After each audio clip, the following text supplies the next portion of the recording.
Mas madugo at mas matinding bakbakan sa bagong yugto ng Lolong Bayani ng Bayan magsisimula na sa Huwebes dahil si Lolong mapupunta na sa syudad.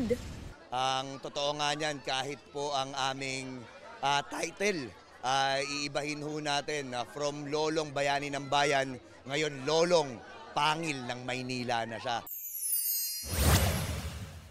Glyza De Castro nag-open up sa GMA Integrated News interviews tungkol sa challenges ng long-distance relationship nila ng mister na si David Rainey na based sa Ireland. Sana nandito ka para tulungan ako mag-come up with a good decision, or sana nandito ka para medyo maalis lang ako dun sa problem na yun at mapag-usapan lang natin or mas ma-process ko yung nangyayari at may kakampi ako.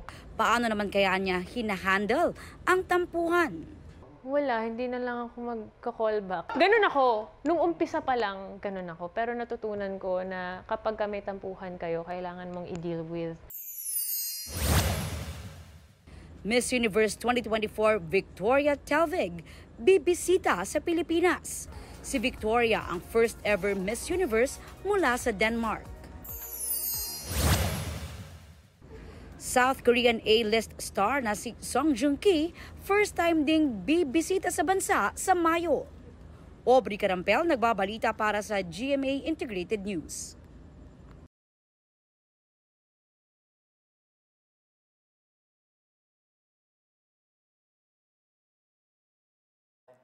Huwag magpahuli sa mga balitang dapat niyong malaman. Mag-subscribe na sa GMA Integrated News sa YouTube.